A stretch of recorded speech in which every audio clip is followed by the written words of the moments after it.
ఐబొమ్మ ఇమ్మడి రవి. గత కొద్ది రోజులుగా సోషల్ మీడియాలో ఎక్కువ ట్రెండ్ అవుతున్న నేమ్ ఇది. ఐబొమ్మ గురించి మనందరికీ తెలిసిందే కదా.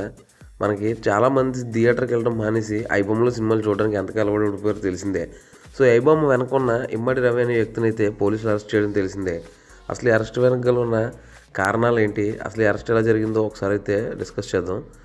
ఇప్పుడు ఈ ఐబొమ్మకు సంబంధించి హెచ్డీ సినిమాలన్నీ మనోడు ఇందులో పెట్టేస్తున్నాడు కాబట్టి పోలీసులకు ఆల్రెడీ చాలామంది సినీ ప్రముఖులు అయితే కంప్లైంట్లు ఇవ్వడం జరిగింది. సో ఆ తర్వాత వారు కూడా వార్నింగ్ ఇచ్చారు ఐబొమ్మకి, దయచేసి ఇక్కడ ఆపేస్తే మంచిది, లేదంటే ఆ తర్వాత తీవ్ర పరిణామాలు ఉంటాయి అది ఇది అని చెప్పి. సో ఐబొమ్మ కూడా అసలు తగ్గలేదు.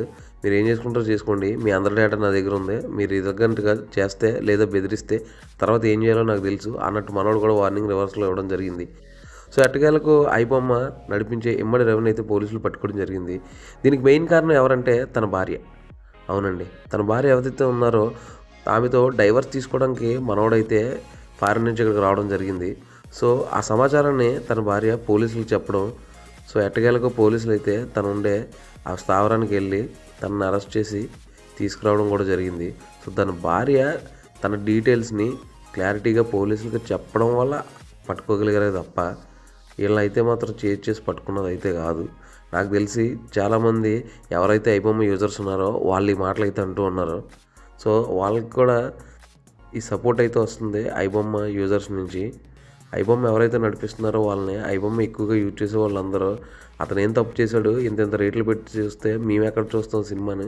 సో జనాలు సినిమా చూడలేకపోతున్నారు కాబట్టి అతను అలా చూపించడం వల్ల చాలామంది హ్యాపీగా కుటుంబాలు డబ్బులు వేస్ట్ చేసుకోకుండా వాళ్ళకున్న దాంట్లో ఎంటర్టైన్మెంట్ అయితే పొందుతున్నారని చెప్పేసి కొంతమంది సపోర్ట్ చేస్తున్నారు.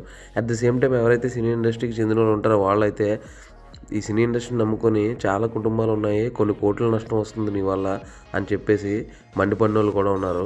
సో రెండు వైపుల నాణ్యానికి ఒకవైపు అటు ఒకవైపు ఇటు అయితే ఉన్నారు. అసలు ఈయన పట్టించింది ఆయన సొంత భార్య, అది కూడా డైవర్స్ తీసుకోవడానికి వస్తున్నప్పుడు ఆ డీటెయిల్స్ని అయితే ఇచ్చేసి ఇతను పట్టించడం జరిగింది.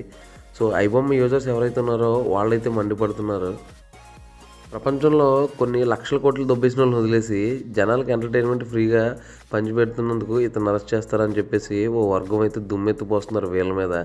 మీకు అంతగా ఇంట్రెస్టింగ్గా ఉంటే బోల్డ్ ఉన్నాయి జనాలకు నష్టాలు కలిగించేవి, వాటి మీద మాత్రం ఫోకస్ చేయనంటూ కొంతమంది కామెడీ రీల్స్ మీమ్స్ కూడా చేస్తూ ఉన్నారు.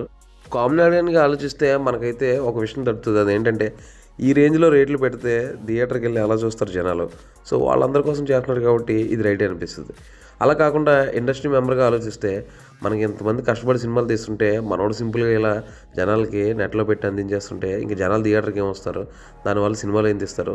సో చాలామంది ఉపాధి కోల్పోతారు. ఇదేమో వాళ్ళ వర్షన్. సో మీరైతే ఏం ఫీల్ అవుతున్నారో మీ వర్షన్ అయితే కామెంట్ చేయండి. అలాగే మరిన్ని ఇలాంటి ఇంట్రెస్టింగ్ అప్డేట్స్ కోసం సబ్స్క్రైబ్ చేసుకోండి మూవీ మ్యాన్. Thank you.